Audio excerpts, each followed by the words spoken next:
Hello to everybody.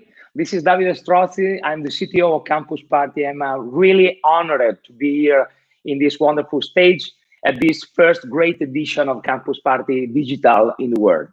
So it's an honor for me to be here today because we reach out for one of the most important moments of our main stage program.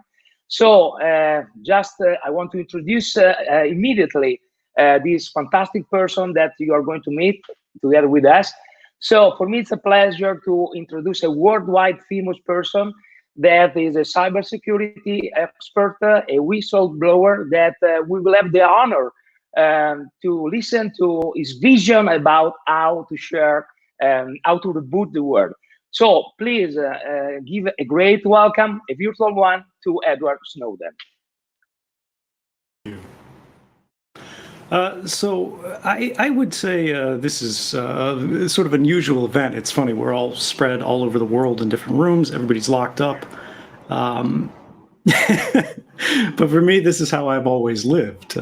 So much of my life, as I think is increasingly the case for you, wherever you are, is intermediated by these screens. We spend less time outside and more time staring into glass or through glass to connect with that larger world, with something beyond ourselves. And so that's why it's particularly important, I think, as we see the world happening through these screens. And increasingly, it feels like something distinct from us, something apart from us, something that we are witnessing rather than participating in. That you look at it. I want you to think about the world as you see it now and what you see happening in it. And ask yourself, is this your will? Is this what you wanted? Did you agree to this? Is this consistent with the vision of the future that you want to see? It's interesting to me that we seem to be living in this moment that feels much closer to what I think is the standard of history, rather than our ideal of modernity, in that the institutional powers of our day, when you think about the structures that actually affect the world, organized groups of people who have assumed for themselves some mandate, whether it's to conduct business, whether it's to govern the lives of others, whether it's to make war.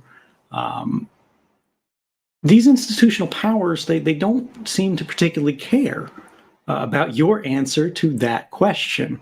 Is this what you wanted? Is this okay? Did you agree to it? And I think when we look at those institutions and their responses to that question, or rather ask for their feelings about our answer to that question, it's informative, because legislators would say that it doesn't matter. They control the law. Police would say that you don't have a choice as to whether or not you agree to this, because they have the gun, they have the baton. And Facebook would say, click OK to continue. And if you don't, you can't do anything, because they control the policy.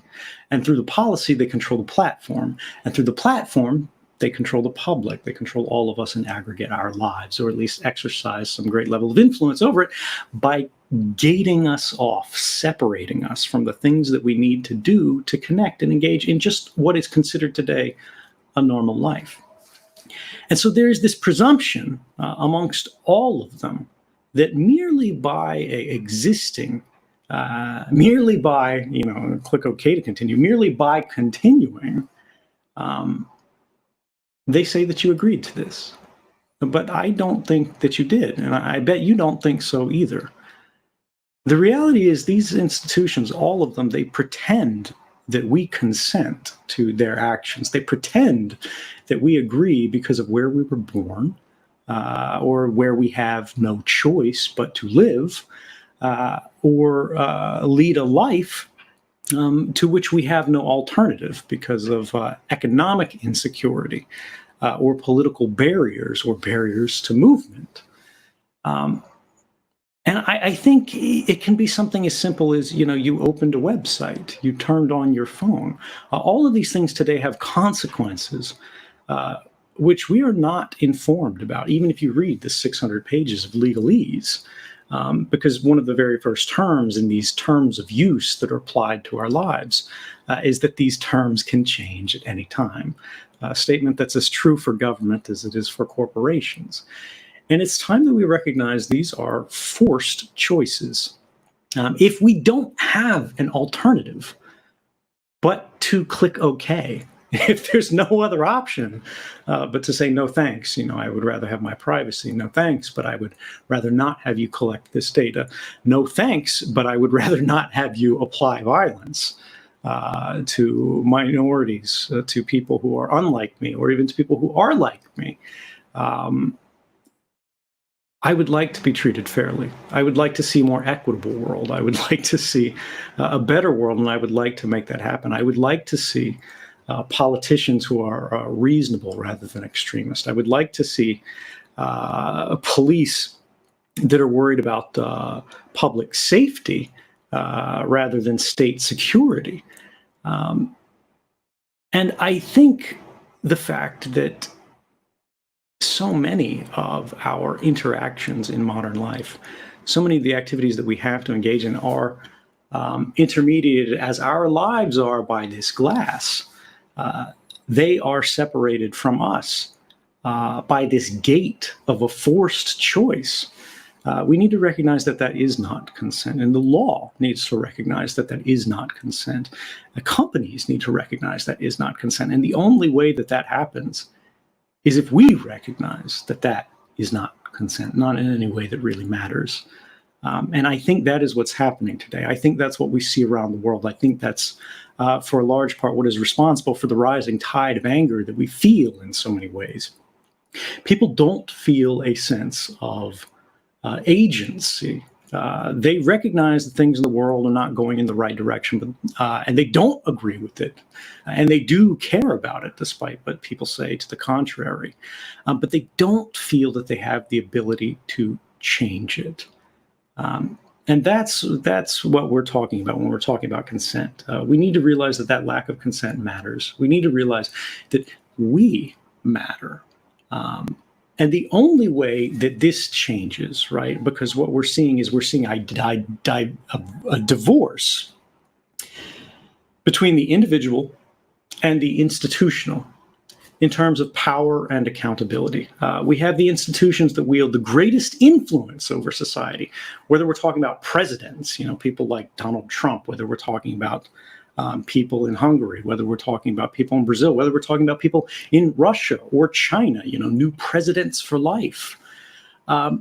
We need to recognize that there seems to be nothing they can do that results in them facing a serious consequence, whereas the smallest infractions of our lives, that can even be civil rather than criminal, are instantly crystallized and memorialized at the moment of mistake and captured into a permanent record that's held and controlled by these groups, again, whether they are commercial or whether they are governmental.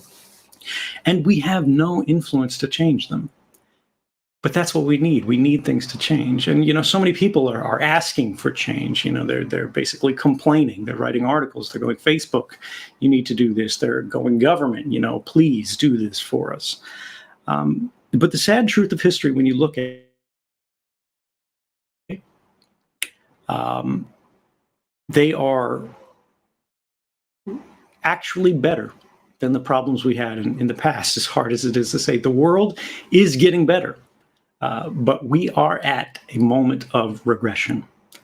And the only way we make things get better again is through struggle and sacrifice, because change is never something that is granted. Concessions are not given to us by power. Our rights are not gifts. They are prizes that are won. And that won't happen without you. That won't happen simply because you believe in something. That won't happen simply because you care about something. That will only happen when you stand for something and you actively make a change happen. And that starts with you.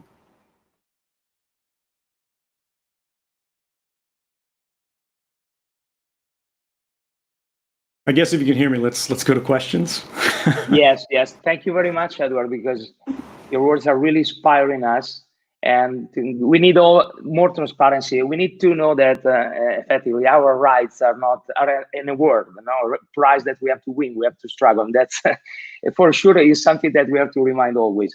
So it's time for the question. We have very great question from all over the world. So we will have for journalists to place this question. So we start with Christopher Reynolds from the Canadian Press from Canada. And so please, Chris, enter into the meeting.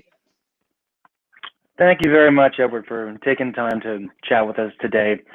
It sounds like not just consent, but an empowered and an informed consent are all the more necessary in the time of much increased reliance on virtual communication and virtual consumption, which we're in now in the era of COVID-19.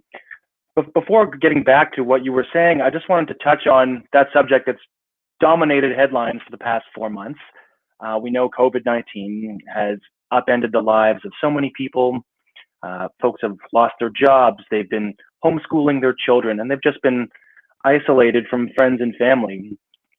But as you were saying, you've been effectively stranded in Moscow since 2013, and you've been video conferencing and giving virtual sit-downs and chats and working remotely for the past 7 years. So I know you've described yourself as more of an indoor cat, but yeah, just to make it personal for a second, I'm wondering how COVID-19 has affected your own life, and basically how are you doing? I mean, it's been tougher, I think, for everybody. The isolation, even for somebody who is normally quite driven to keep to themselves, it's an interesting thing. The difference between when you choose to do something and when you have no alternative but to do something. Mandatory isolation is a very different thing than a voluntary isolation. But I think I've kept up quite well. I think all of us understand, or at least not all of us, many of us understand why we do this. I do think there is a mistake in a lot of mandatory restrictions on behavior. I do think the best way to win public participation is through persuasion. And I think that is effective and can be effective. I am very worried by the rising tide of anti-intellectual sentiment around the world. I am very concerned by how we have seen things like scientific advice be derided. But we also need to recognize and I think act with real compassion in realizing that experts have been wrong. Institutions have been wrong in many cases. And if we do not acknowledge that, and we simply continue to rely on these kind of mandates, coming from authorities, what we are doing is we're moving towards an authoritarian society. We can hope that it will be a benevolent kind of authoritarianism, but I think if we look around at the leadership of the world today, that is a faint hope. I just wanted to turn to the subject of that political, thorny subject of 5G. Many Western countries continue to grapple with whether to bar Huawei from their networks. Germany, France, and other EU members have decided to let the telecommunications giant into their networks. Australia and the US are not, citing security concerns. Meanwhile, Canada and the UK are still mulling which path to take. Here in Canada, our public safety minister is actually leading a security review on this subject. I wanted to ask you, what are the risks of allowing Huawei, with its strong ties to Beijing and the Communist Party, into a 5G-enabled network that undergirds the so-called Internet of Things? Are the dangers overblown, or are they under the radar of most citizens? Well, 5G underpins a lot more than just the Internet of Things. I mean, this is the new mobile standard that's going to be used for connection and data transmission. And this is something it's interesting that this has now become a point of concern. And it's really only because Chinese industry has been the market leader on pushing this stuff forward. They had things that were cheaper and they were functionally better than the Western alternatives. Now, how that came to be, is another thing, whether it's industrial espionage, whether it's legitimate innovation, whether it's different regulatory regimes. There's a zillion different explanations, and the answer is probably all apply in different measures. But then when we look at this from the security context, it's interesting as someone who formerly worked for the NSA and who remembers quite well in 2013 the revelations of mass surveillance. When you look at this from the perspective of the intel community, there's a lot of things that are used in public messaging that are simply false and misleading. There is this sort of presumption that Huawei has baked a backdoor into their network switches that the intelligence community knows about, but it's not publishing out there. If that were true, Canada and Germany would not just be studying this. They would not be founding reviews. They would have simply gone, this is true. We've seen the intelligence. We've seen the evidence. It's not happening. The reality is it's not anything quite so black and white. When you look at how the intelligence community of the Western world, and we could say the United States here, it doesn't really matter, because when we look back at 2013, the reality is the U.S. intelligence community is really the Anglo intelligence community. It's called the Five Eyes Surveillance Network. The United States, the United Kingdom, Australia, New Zealand, and Canada. And they all sort of pool their ingestion, their intake, in many different forms of what they get from surveillance. And they put this in this common bucket that their analysts can sift through, they can task, they can look at these different things. They've been doing this for a long time, right? This happened on 1G, 2G, 3G, 4G, and now we have this on 5G. So when you look back at the Cold War, in the intelligence community, when you work at the CIA, when you work at the NSA, you're not allowed to take your cell phone into the building. You have to leave it in your car. You can't take it in the office. You walk through metal detectors. If I brought my cell phone to my desk, it was what's called a security violation. You have to get walked out to the car with a security guard, people write a report. It's a real problem. The reason why is they were concerned the adversary, which at the time was the Soviets, just in the early days of the standards, and then now as it becomes increasingly global, as everybody, they were worried that they could turn your devices, electronic devices, whatever they were, personal, that you brought in the office, into a spying device. And the reason they were worried that the Soviets could do this is because we were doing it. And there's always this presumption that if we can do it, they can do it. Because from the counterintelligence perspective, you have to presume that if you're smart enough to do it, they are too. And so the reality is, when we talk about Facebook, when we talk about, any of these major national telecommunications companies, collecting records about the movements of phones, about the connections between them, the social graph, who you call when, how long the call existed, you have an intensely detailed picture of everyone's life, right? Where does that come from? That comes from operating the network. We use that every day in the Western intelligence community to extraordinary effect. And we know they do too. So this is not really so much a question of, I think, of there being some sinister kill switch or backdoor. It's more a question of, if a foreign company controls the software that runs the critical infrastructure that every life in your country has to pass through in its daily means, how do you enforce and regulate and monitor the way that's controlled? And it fundamentally comes down to trust. And this is really a question about, do they trust China not to abuse this privileged position in their system? And the answer for some countries is no. The answer for other countries is they go, well, we've already trusted US companies or Norwegian companies or Swedish companies to manufacture similar equipment and place it in a place like Germany, right? So we have some exposure here. What's the difference if it's another country? And it's, I think, a much more nuanced and complex conversation than is publicly represented. The reality is, if you are not domestically producing your telecommunications equipment, if you are not domestically controlling your telecommunications equipment and routing, you are exposed to some level of vulnerability. And that increases the more people outside of your domestic supply chain you introduce. But even in the case where it is domestically introduced, there's a question of how is that company using it? You know, do you trust a Canadian telecommunications provider to respect your privacy as a Canadian? I would hope the answer is actually no.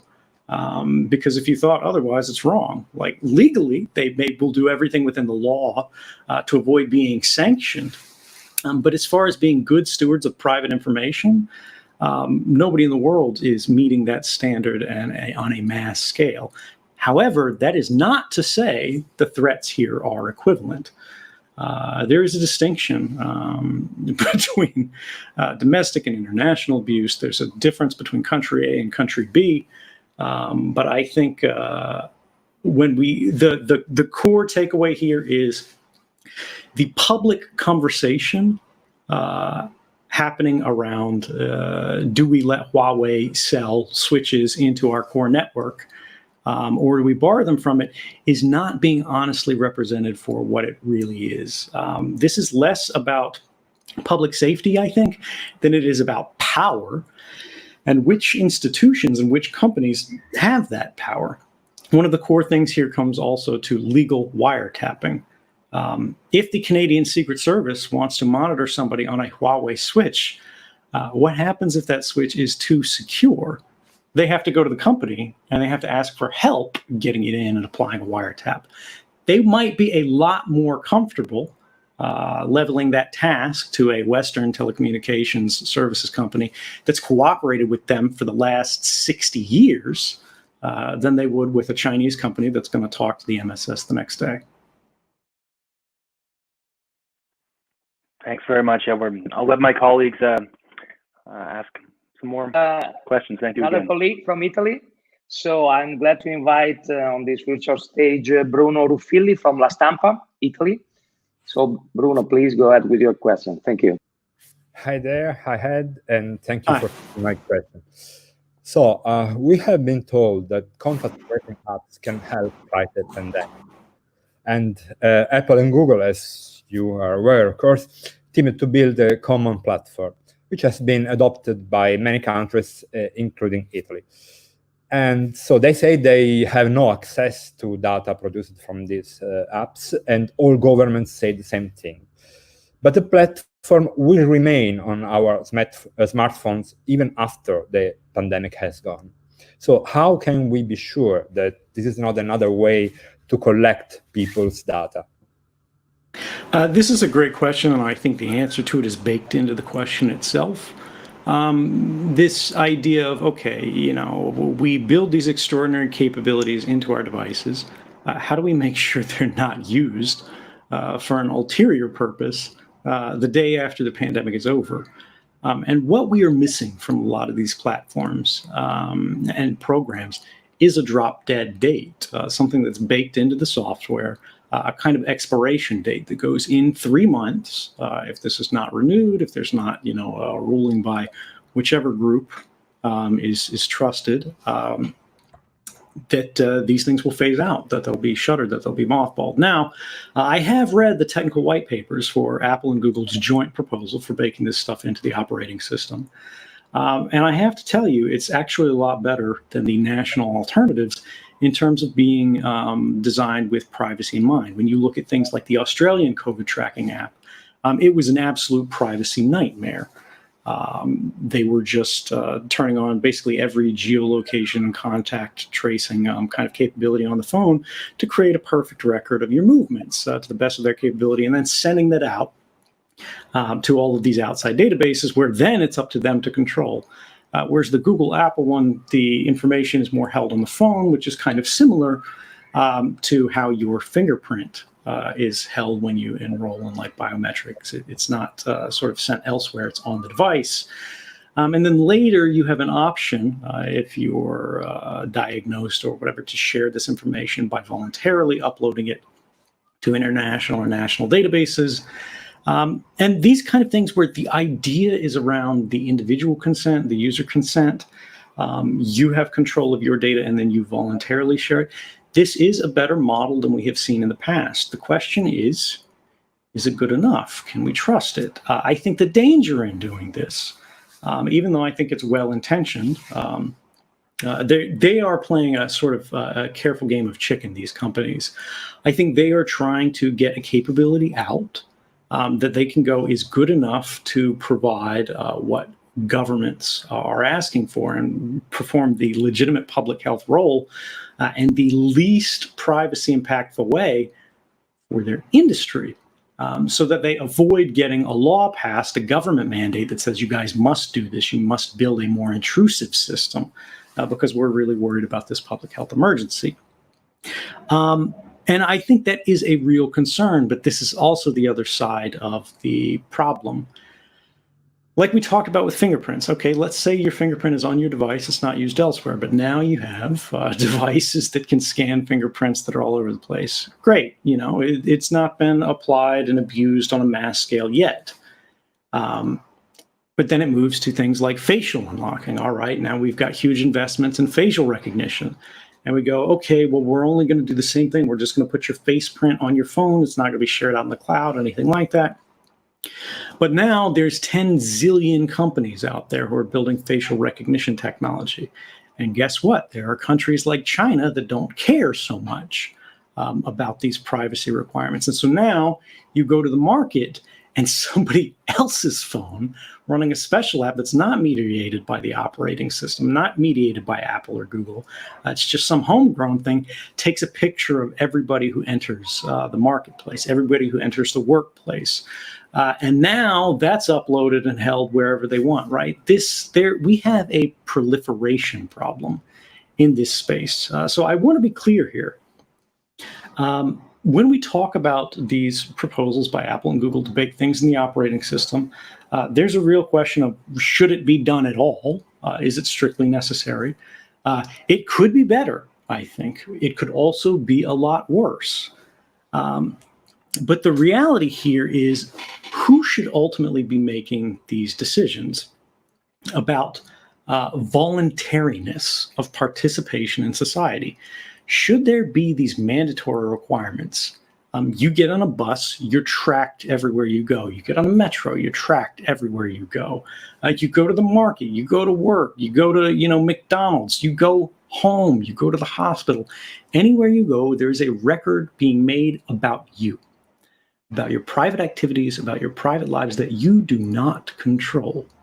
I don't think that is consistent or compatible with the idea of an open and free society. Once we go down that road and we begin compiling these records about people, perfect records of private lives, in aggregate, and we go, they have no legal authority to influence them, their use, control them, and we start spreading the ownership and exploitation of this information about you to all of these different companies and then to all of these different governments and all of these different agencies, it becomes very hard to crawl back from that. These institutions, these agencies, these companies become accustomed to that as the normal way of doing business. We become accustomed to that. It's just the way things are. But we need to take a step back and ask ourselves, was it necessary in the first place? And this gets to the core question of contact tracing. Contact tracing can be very useful for a small and localized outbreak. When you've got 10 people in a city, 10 people in a country, 100 people in a nightclub who picked this up. But when it's 1,000 people, when it's 10,000 people, when it's 100,000 people, it's too late for contact tracing. And we are basically trying to solve a stage of the pandemic that happened 6 months ago. So, speaking of personal data and information, a big problem that faces trying to solve now is the quality of its content. So Facebook is full of hate speech, divisive opinions, fake news. And Zuckerberg says he wants to remove this kind of content from Facebook. But on the other hand, he relies precisely on them to fill the traffic on Facebook. So is there a way to get out of this dilemma, in your opinion? Basically, can we trust Mark Zuckerberg? I'm going to take a little bit more of a controversial position here and say a lot of the problems we see on platforms like Facebook are problems we see in humanity. And Facebook is reflecting that. When we see things like extreme speech, when we see things like violence, terrorism, when we see things like hate speech, when we see simple ignorance, when we see lying on these platforms, that's because that's what people do when you look at them at scale in aggregate. There are good people and there are bad people. There are bad parts of good people. And when you see what everyone in the world is saying all at the same time, you see a lot of stupid stuff. And I would say it's, in fact, because we should not trust Mark Zuckerberg, that we should not try to turn platforms into the free speech police. When we decide that Facebook and Google and Twitter and YouTube should be in charge of deciding what can and cannot be said, we are on the wrong path. This is not to say there are no problems with what's being said on these platforms. There absolutely are. And what's new here is the scale that they reach, and that is a concern, and I think we need to contend with better ways of handling that. However, we need to think about who is it that should have the responsibility for handling these things. What we see right now is governments going, well, we don't want to handle this criminally. We don't want to see someone who literally blackmailed somebody on the internet, or somebody who made an assassination threat or targeted violence or something else that actually is criminal under the statutory code of whatever the jurisdiction is. And they don't want to handle the burden of policing that, investigating that. Instead, they go, well, companies, you do it. And companies on the other side are going, well, we don't want to do that. Governments, you should do that. But the reality is what we're seeing is the immaturity of our species. You have people who have never in their lives been listened to. In some cases, it's just because they're small, they're isolated, they're a normal person. In other cases, it's because they're ignorant or racist or they don't have anything worth saying. But now suddenly, for the first time in their lives, they can be heard. And so we are going through what I think of as the surly adolescent phase of the internet. I remember a younger internet when it was more childish. It was cooperative and creative. Everybody was just excited about the potential and possibilities of this thing. And we all worked together to help it grow. Now it's conflict-oriented. It doesn't want to listen to anybody. It knows best. And this is what we're struggling with. It's new, and the algorithms that sort of control our lives in terms of what you see on like YouTube thumbnails and whatnot are always oriented to novelty. They're oriented to emotional response. We see things that's, somebody going, because it's shock, right? We see outrage, little angry emojis and things like that, because they're trying to drive emotional response because that's what's getting paid attention to. But I like to think just as children mature, our species matures and our relationships to technologies mature. And these same techniques that seem like they're the biggest problem in the world right now, because we are going through such a difficult and vulnerable period, these techniques will stop being effective on us in time because we'll simply be worn out. We've been shocked too many times. We've been outraged too many times. And we're seeing this being exploited by fascist and authoritarian movements around the world in a very real way today. They're trying to numb us into a non-response. But I think we will also get to the other side of that as well. We will begin reasoning. We will begin looking at things logically, and we will begin distancing ourselves from the emotional and looking at what the ultimate results and consequences of our participation in these platforms, in these relationships, and in our readership will become, is my hope. Thank you so much. I think it's a very optimistic point of view, but yeah. Well, we have to struggle no one is we have arguing to that struggle these days. Okay. Yeah. So thank you, Bruno.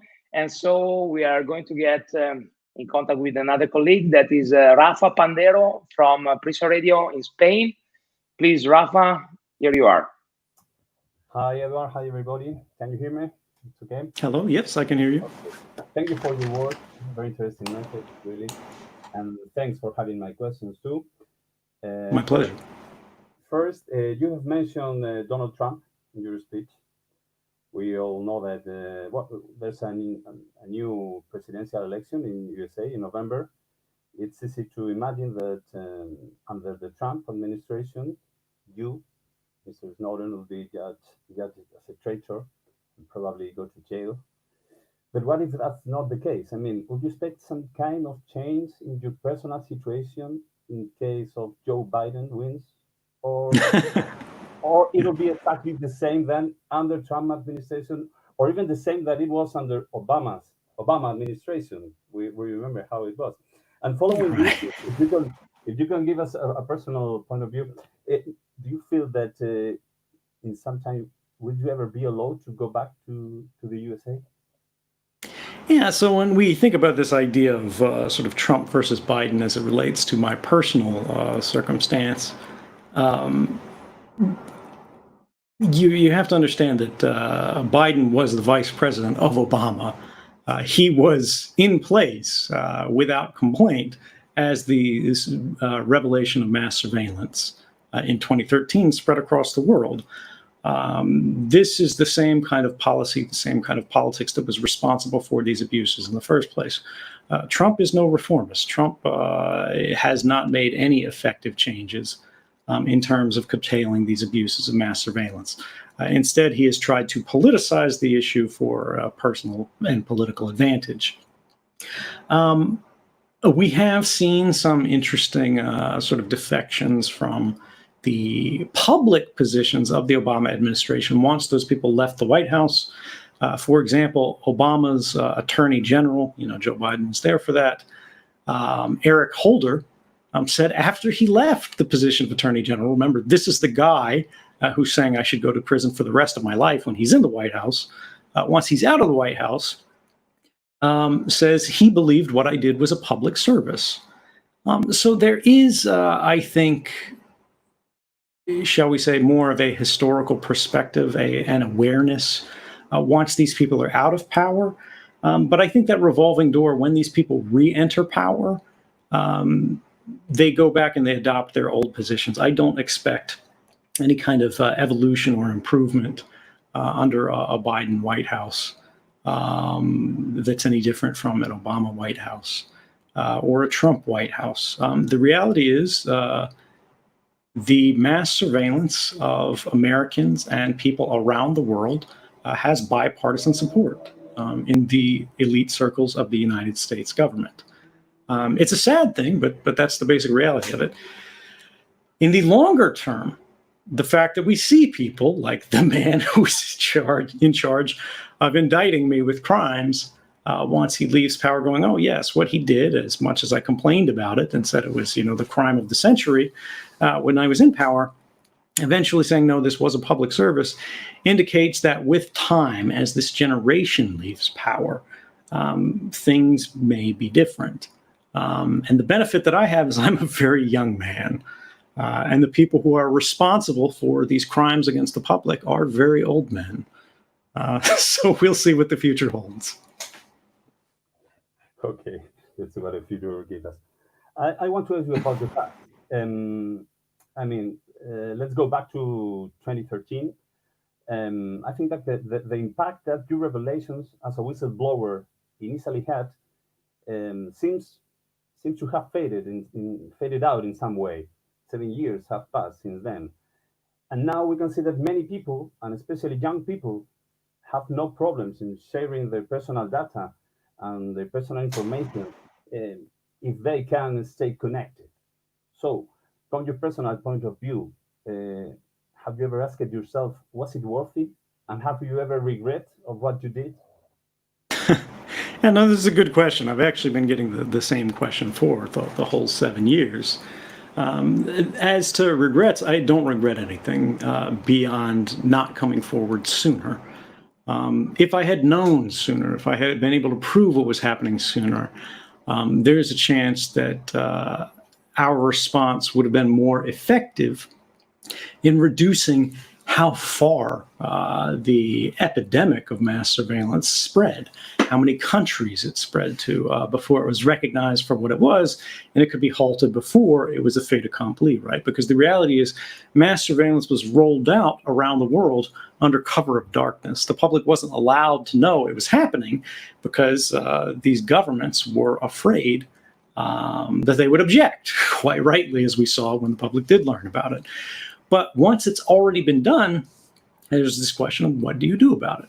And this brings up the second part of the question, which is the idea that sort of young people, they participate in these systems because they don't care about it. They don't have a problem with it. And I've been talking to audiences young and old for a long time now, since 2013. And the funny thing that I see is actually young people care more about privacy, digital privacy, than a lot of older audiences. And that's counterintuitive at first glance, because you think, well, they're on Instagram or WhatsApp or Facebook, you know, they're putting up pictures of whatever they had for lunch. Surely they can't care about this. But look, you guys that are on the stream right now, you know, probably balling your fist and shaking it. You know, the reality is, that's life. There is no alternative. You don't do this because you don't care about privacy. It's because you don't see a way to engage meaningfully in a standard public life, to be a part of your community, to share your friends, to get a job, you know, to make rent, to make payments, to engage in the economy, to engage politically, to live a life without being surveilled and exploited. I mean, look, economically, you're exploited. Politically, you are exploited. Of course, it stands to reason that your personal and private data will be exploited. But don't distinguish or don't mistake people's engagement with a system that exploits them with their consent to the same. And this is what brings us into the initial talk. They have to click OK to continue. The alternative is not to own a mobile phone. Who can survive without a mobile phone in the modern economy? Because even if you don't install a Facebook app, even if you don't ever open the Facebook app website, right? If it's an Android phone, you have to click OK to continue with Google. If it's an iPhone, you have to click OK to continue with Apple. And that's just to turn the damn thing on, right? We are being gated from interaction with the modern economy by these devices that are actively exploiting us. That does not mean we, young or old, don't care about privacy. That means we are denied a choice. And that may feel like it's the only way things are, the only way things can be, but that will change. You said things have faded. And I would actually argue against that as well. It is true that the common memory of, you know, what was in the particular newspaper stories in 2013 has faded. But the idea that the government and companies are collecting everything that you do online that they can get their hands on, everyone knows. Rather, that idea has penetrated further. It is a topic of debate to an even greater extent, I think, today, and a greater awareness today now than it was even back in 2013. Because in 2013, a lot of the conversation was about what governments were doing. Now it's about what private entities and corporations are doing. International relationships, covenants and laws in Europe, things like the GDPR, that couldn't be imagined pre-2013. In fact, those proposals were up for the chopping block. They were going to be axed. Now, GDPR is not enough. GDPR is not even effective but it is better than nothing. And what I'm trying to illustrate for you under my beliefs is what we are doing right now is climbing stairs. The first stair that we climbed was a really painful one because we didn't know we were going to be climbing upstairs. Nobody signed up to climb stairs. We didn't want to climb stairs, and it was a lot of work. Now we're up 10 stairs, right? And we're a little bit out of breath. We're like, I don't really want to do this anymore. But we're far enough out. We're far enough along now that we're actually closer to the top than the bottom. We're getting better at climbing stairs, and we've become so good at climbing stairs, we are no longer aware that we are still climbing, but we are. Thank you very much, Rafa, for your question and for your answer, Edward. Again, really inspiring. And so it's a pleasure for me to introduce Pedro Doria from Brazil. So Pedro, welcome. So here you are. Thank you, David. And Ed, thank you so much for taking these questions. I'm not sure you're familiar with that, but Brazil is intent on legislating over fake news. The new law will try to make platforms control disinformation. Do you believe the strategy could work, or better, what is the best strategies for democracies to deal with disinformation online? I mean, it's difficult. I have not followed the details of the new law. It's a surprise to me in hearing this specifically happening in Brazil. It's not a surprise that it's happening. And the fact that it is happening in Brazil, I think, is a little bit sad. But given the state of democracy in Brazil, not entirely surprising. And I think anyone in Brazil knows these problems far better than I do. We often see these laws being used. We often see these claims being used. The problem of fake news being used for political effect. And I think that's really what this is about. It's about being able to control the public understanding of reality. That's really what it is. Democracy can only function if we can at least agree on what is happening. What are the facts? The point of democracy is that we disagree on how to respond to those facts. But if our ability to understand reality, to understand what's actually happening, if that can be frustrated, how can we hold a vote on what we should do if we can't have an agreement on what is happening in the first place? And that is the intentional strategy, I think. So no, I don't think this will be effective in any way advancing the public interest. The concept of making these platforms and providers, again, be whether it's the hate speech police, whether it's being the fake news police, is fundamentally mistaken. If an individual is engaged in demonstrably unlawful conduct that is not constitutionally protected, is not in accordance with rights or whatever, the police should go after these people as individuals. That's how things work in a free society. Someone goes beyond what their rights guarantee and begins infringing upon the rights of others.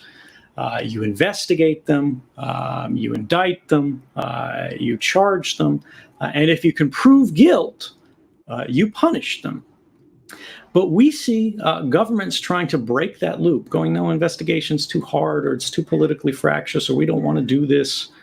And instead they go, well, why don't we make these companies do it instead? And we see this happening in the United States right now, exactly the same as in Brazil, just with a different explanation. Instead of using fake news, they go, oh, it's the protection of children. They go, we want to make sure major service providers, Facebook, Apple, Google, they don't provide encrypted messaging systems that the state cannot read. They don't want any private conversation to exist anywhere. They only want conversations that are nominally private, but the state also has an ear on it if they should choose to. And they're calling this the Earn It Act, going, you will get protection from liability as you already have under US laws, so long as you don't provide these spaces in which the state can't interfere with. If you do, because of terrorism, because of children, because of whatever, you'll lose that liability. Now you can get sued to death. You'll be responsible for any bad things that happen in your platform. And again, it's the same in Brazil. They go, oh, you let a story that we don't like, that we consider false to happen. You're responsible for it. You'll take some punishment for it. Instead of the person who created it, instead of the person who posted it, instead of the person who spread it. But you have to understand the nature of these companies. They will always go to what is the safest, most rewarding position for them. Not what's the most rewarding position for the public. And we might like to think that those positions are consistent, they're one and the same. What benefits the company is what benefits the public. But if you look back at the last decades of history, we all know that corporate interests are in a real way often fundamentally in conflict with the public interest. Yeah, I like your metaphor about the internet having been the child and is now in its teenage years. Well, the internet did represent the promise of some sort of a digital utopia, a place where people would finally gather around in global conversation, in some sort of a digital global democracy. In reality, we are more tribal. We are immersed in bubbles with less contact with people who think differently than us. And you've been mentioning populists. I mean, here in Brazil, this problem is huge. Yeah. Populist leaders are elected all around the world in both mature and immature democracies. There are stress privacy, as you constantly mention. How should we act to protect democracy? I mean, I understand democracy will naturally change, but what's the path? I mean, this is the most difficult question, I think, of the day. In a time of universal conflict, how do we save democracy? I'm not sure I have the answer. And that's also kind of the point of democracy, is one of us does not have to be smart enough for all of us. All of us have to be smart enough for all of us, collectively, right? And this is what I think we've lost in the last decades. This is what has led to this surly internet phase. This is what has led to this surly global phase. What's happened in the span of my lifetime is a global awareness.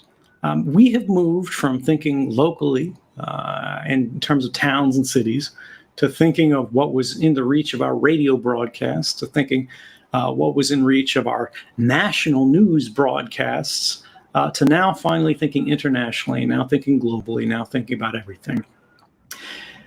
And the reality is, thinking about the world is terrifying. Because the world is a big place and the problems are great.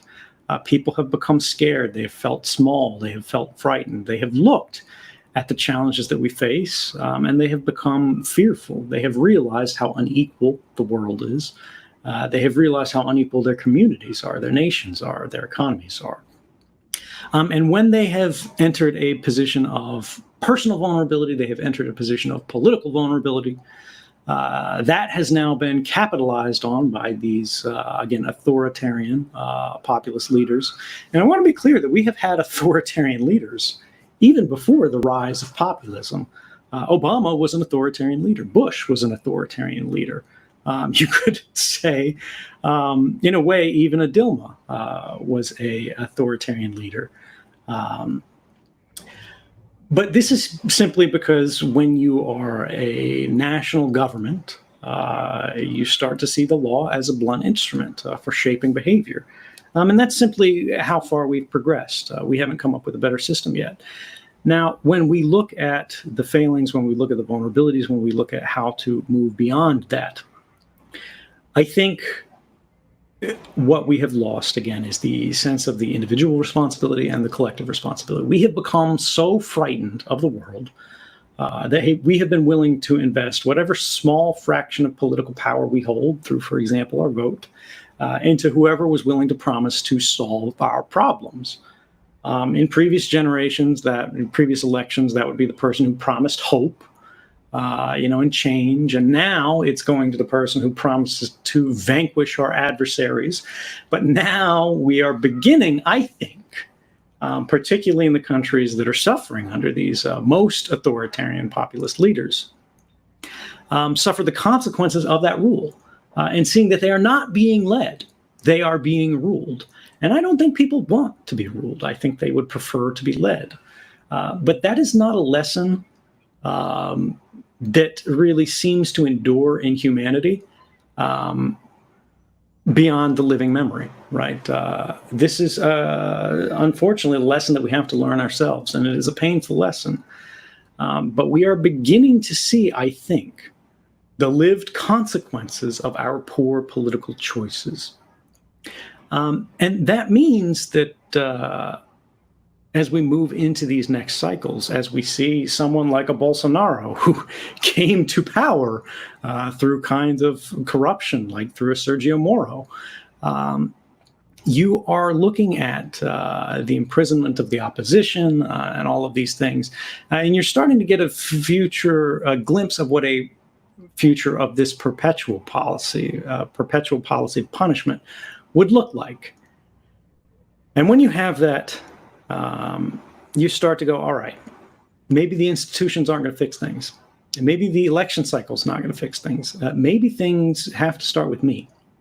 Maybe things have to start with the conversations that I have. Maybe things that have to change with the communities that I'm engaged in. Maybe I need to persuade people. Maybe I need to participate.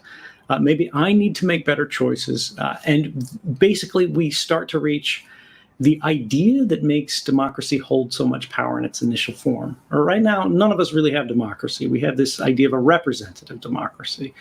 Whether direct democracy is better or worse in a world that's awash with ignorance and we have no reliable sources of information, everything's in question, that's up for debate.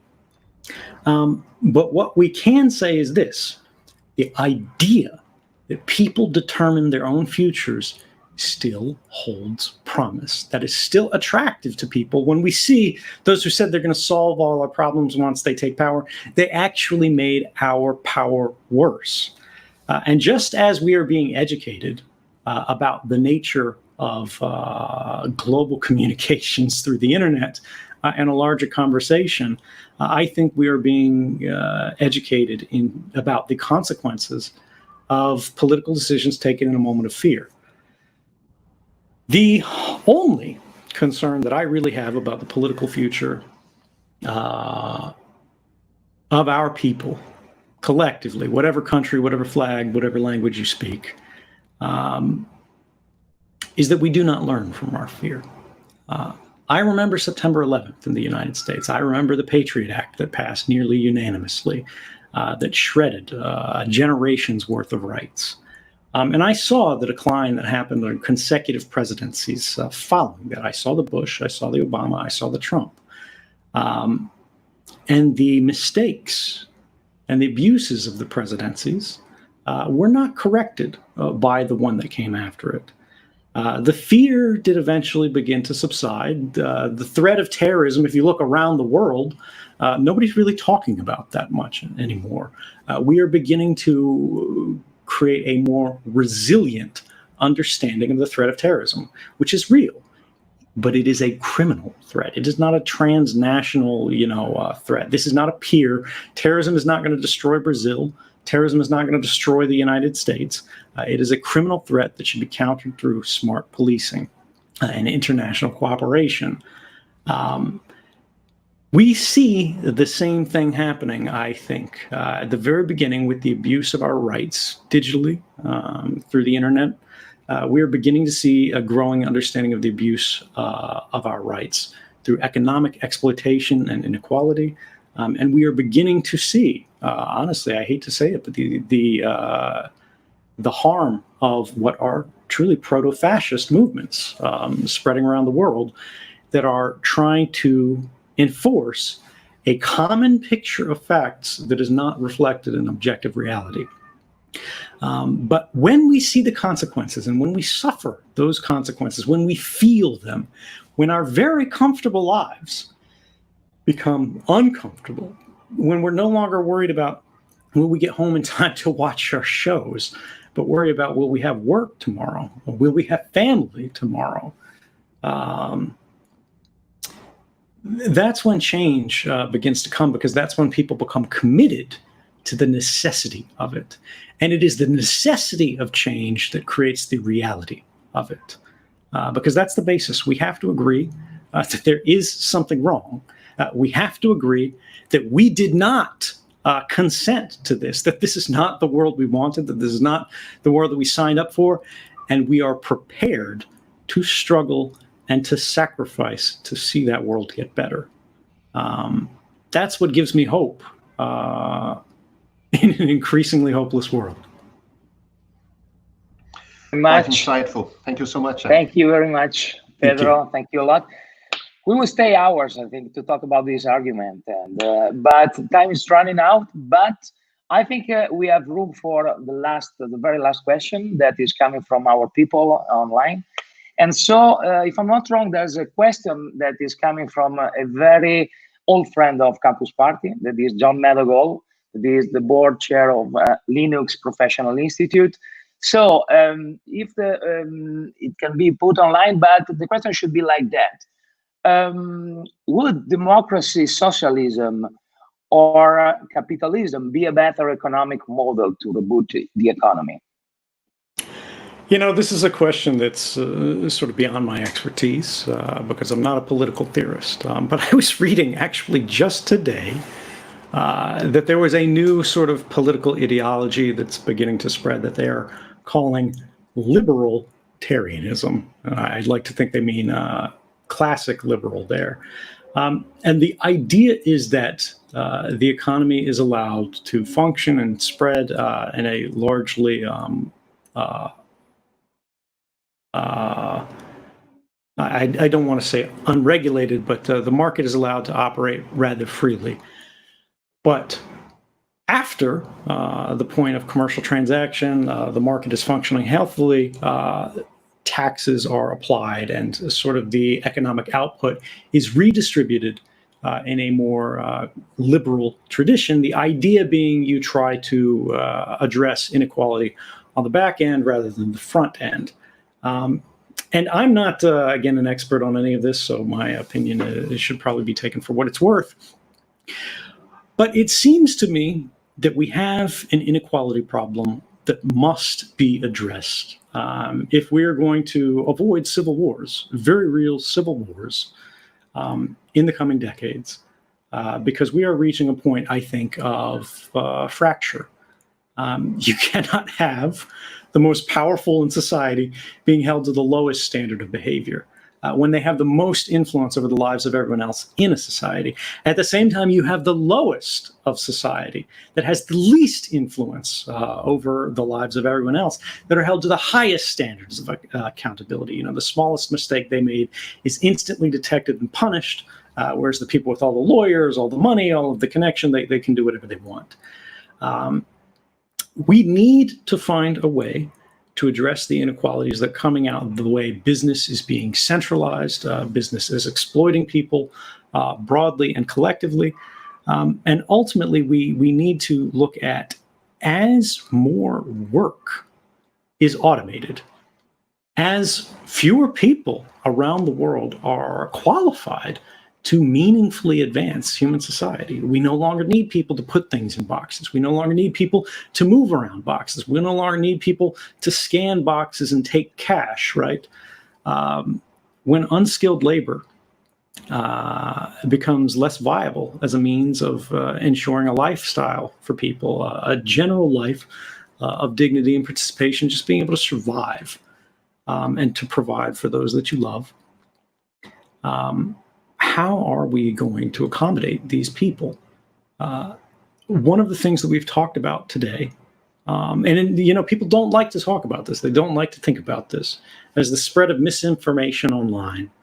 And a lot of people think of these as knowing lies, and there are knowing, willful lies out there. But look, I've got 4 million followers on Twitter. I see insane things from the internet every day. I've been on the internet since I'm a young man. I know all of you have been on the internet for who knows how long, because you're watching this now. and you wouldn't even have seen this if you weren't, a digital native. There's crazy people out there, and there's a lot of people out there who aren't very bright. They aren't very capable, and they honestly believe the things that they're saying, even if they're, to us, to others, obviously painfully untrue. If they are harmfully untrue, we need to recognize that some people are honestly ignorant. And I don't mean that in a pejorative way. I mean, they are honestly ignorant. But they also deserve to live. They also deserve to be able to take care of the people that they love. They also deserve to be able to live a fulfilling life. How do we help them? How do we make sure they are able to educate themselves to reach the maximum of their potential, whatever it may be, high or low as it may be? And in a world where things that were available for honestly ignorant people are no longer available, we have to either get rid of human anger, which is not going to happen. We have to become okay with people starving to death, which is not going to happen. Or we have to create a more fair, more equal, more equitable world. And I think, as hard as it is to imagine right now, in the midst of all these threats that we've discussed today, it actually will happen. And it'll happen because, unlike what we believe, people do care, and people are becoming uncomfortable. And when we become uncomfortable, things change. Thank you. But just to close, if you have to concentrate in one thing, or basically one action that we can do, that it can be the very root just to reboot the world, what would you say? One thing. Stand for something. It's not enough to believe in something. It's not enough to say all the right things. It's not enough to just put out a tweet out there. If you want things to change, you have to make things change, and that change begins with you. It's a small thing. It's one conversation at a time. It's not looking away. It's not walking past someone who does the wrong thing. It's saying that you don't agree. It's trying to change the outcome, even in small ways, but recognizing that you have power. I don't care how small you are. I don't care how isolated you are. I don't care how little you are. To the people near you, to the world around you, in your workplace, in your community, in your country, in your own personal space, you can make a difference. But the only time you make a difference is when you actively make that difference, when you make a choice to change things. Again, like we said at the beginning of this talk, look around the world, look around what's happening. Everyone says this is okay by you. Everyone says, you agree with this. The world is asking you right now, history is asking you right now,